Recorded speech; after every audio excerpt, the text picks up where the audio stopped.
Accountancy VVI objective question, वे सभी question जो हर साल एग्जाम में पूछे ही जाते हैं। Most VVI question. Question number 1, income and expenditure खाता होता है, आय एवं व्यय खाता होता है। आय एवं व्यय खाता क्या होता है? व्यक्तिगत खाता, वास्तविक खाता, नाम मात्र खाता, इनमें से कोई नहीं। तो आय व्यय खाता नाम मात्र खाता होता है। Expenditure account, income and expenditure account क्या होता है? नाम मात्र खाता होता है। एक क्लब द्वारा प्राप्त आजीवन सदस्यता शुल्क को दिखाया जाता है। एक क्लब द्वारा प्राप्त आजीवन सदस्यता शुल्क को दिखाया जाता है इनकम एंड एक्सपेंडिचर अकाउंट में, आर्थिक चिट्ठा में, रोकड़ खाता में, इनमें से कोई नहीं। तो आजीवन सदस्यता शुल्क, आजीवन सदस्यता शुल्क किसी भी फर्म को एक ही बार मिलता है, तो यह आर्थिक चिट्ठा में दिखाया जाता है।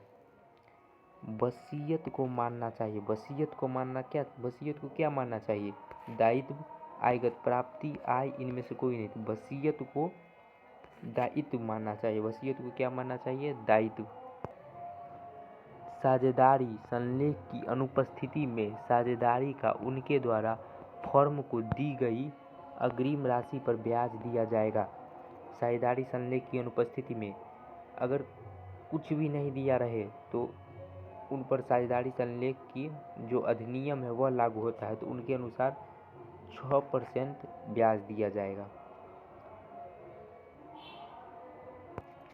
अगर क्वेश्चन में कुछ भी साफ साफ नहीं दिया रहे तो उन पर साझेदारी अधिनियम 1932 जो है वह लागू होगा और उनके अनुसार उनको 6% वार्षिक ब्याज दिया जाएगा।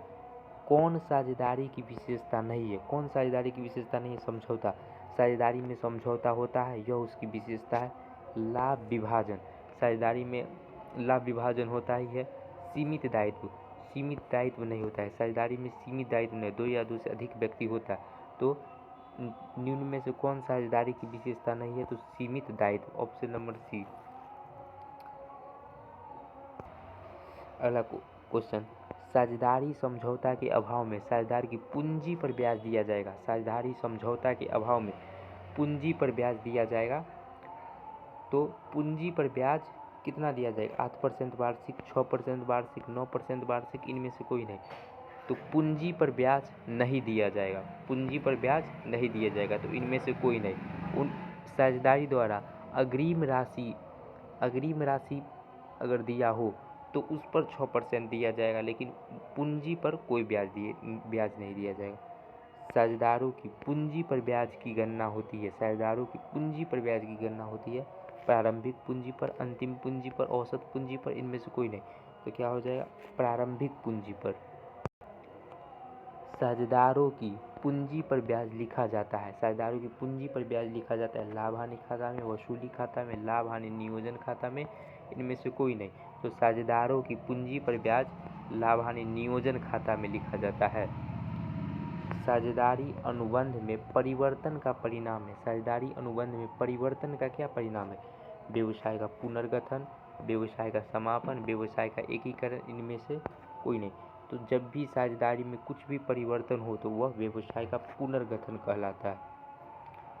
पुनर्मूल्यांकन खाते में क्रेडिट पक्ष की डेबिट पक्ष पर आधिक्य को कहते हैं लाभ, हानि, प्राप्ति, खर्च, तो लाभ कहते हैं। पूर्ण मूल्यांकन खाता या लाभ हानि समायोजन खाता है। पूर्ण मूल्यांकन खाता या लाभ हानि समायोजन खाता क्या है? व्यक्तिगत खाता, वास्तविक खाता, नाम मात्र खाता, इनमें से कोई नहीं। तो पुनर्मूल्यांकन खाता या लाभ हानि समायोजन खाता नाम मात्र खाता है, नॉमिनल अकाउंट है। पूंजी पर ब्याज को सामान्यतः मानना चाहिए। पूंजी पर ब्याज को क्या मानना चाहिए? लाभ का विनियोजन, एक संपत्ति, एक खर्च, इनमें से कोई नहीं। तो पूंजी पर ब्याज को सामान्यतः मानना चाहिए लाभ का नियोजन। ख्याति है, ख्याति क्या है? अमूर्त संपत्ति, मूर्त संपत्ति, चालू संपत्ति, इनमें से कोई नहीं। ख्याति क्या है? तो ख्याति एक अमूर्त संपत्ति है जिसे हम देख नहीं सकते, सिर्फ महसूस किया जा सकता है। सामान्य लाभ पर औसत लाभ का आधिक्य कहलाता है। सामान्य लाभ पर औसत लाभ का आधिक्य क्या कहलाता है? अधिलाभ, निश्चित लाभ, सामान्य लाभ, असामान्य लाभ। तो सामान्य लाभ पर औसत लाभ का अधिलाभ कहलाता है, सुपर प्रॉफिट कहलाता है। व्यवसाय की प्रसिद्धि के मौद्रिक मूल्य को कहते हैं। तो व्यवसाय के प्रसिद्धि के मौद्रिक मूल्य को क्या कहते हैं? ख्याति, अधिकाम, अधिशेष, सामान्य लाभ। तो व्यवसाय की प्रसिद्धि के मौद्रिक मूल्य को हम लोग ख्याति कहते हैं, जिसके कारण एक व्यापारी सामान्य लाभ से अधिक लाभ कमाता है। पुनर्मूल्यांकन पर लाभ या हानि को वहन करते हैं। पुनर्मूल्यांकन पर जो लाभ या हानि होते हैं उसको किस अनुपात में किसको देते हैं? पुराने साझेदार को, नए साझेदार को, सभी साझेदार को, केवल 2 साझेदार। तो पुनर्मूल्यांकन पर लाभ या जो हानि होता है उसे पुराने साझेदार में पुराने अनुपात में बांट दिया जाता है। निम्न में से कौन सी संपत्ति एक नई साझेदार की प्रवेश के समय अनिवार्यतः मूल्यांकन किया जाता है? कौन सी संपत्ति? रहतिया, अस्थायी संपत्ति, निवेश, ख्याति। तो ख्याति एक नए साझेदार के प्रवेश के समय अनिवार्यतः पुनर्मूल्यांकित किया जाता है। नए साझेदारी द्वारा नकद में लाई गई ख्याति कहलाती है। जब एक नया साझेदारी व्यवसाय में आता है तो उसके द्वारा नकद में लाई गई ख्याति क्या कहलाती है? संपत्ति, लाभ, प्रीमियम, इनमें से कोई नहीं। तो नए साझेदारी द्वारा नकद में लाई गई ख्याति प्रीमियम कहलाती है। साझेदारी द्वारा फर्म का इच्छुक समापन किया जाता है। साझेदारी द्वारा फर्म का समापन किया जाता है बहुमत के आधार पर, सिर्फ 3 सदस्य के निर्णय पर, सिर्फ 2 सदस्य के निर्णय पर, इनमें से कोई नहीं। तो क्या हो जाएगा? बहुमत के आधार पर, सभी सदस्य के बात पर ही एक फर्म का समापन किया जाता है। फर्म की समापन पर सबसे अंत में कौन सा खाता बनाना चाहिए? तो फर्म की समापन पर सबसे अंत में कौन सा खाता बनाना चाहिए? वसूली खाता, साझेदार की पूंजी खाता, बैंक खाता, साझेदार का ऋण खाता। तो फर्म के समापन पर सबसे अंत में बैंक खाता या रोकड़ खाता बनाया जाता है। एक साझेदारी फर्म के समापन पर सभी ऋण आयोजन हस्तांतरित किया जाता है। जब एक फर्म का समापन होता है तो सभी ऋणों को हस्तांतरित किया जाता है वसूली खाता में, साझेदार की पूंजी खाता है, विविध देनदार खाता, उपयुक्त में से कोई नहीं। जब एक फर्म का समापन होता है तो सभी ऋण एवं दायित्वों को वसूली खाता में हस्तांतरित किया जाता है। अंशों के निर्गमन के पहले कौन सा विवरण जारी किया जाता है?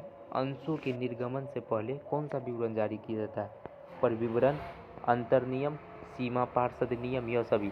तो अंशों के निर्गमन से पहले परिविवरण जारी किया जाता है।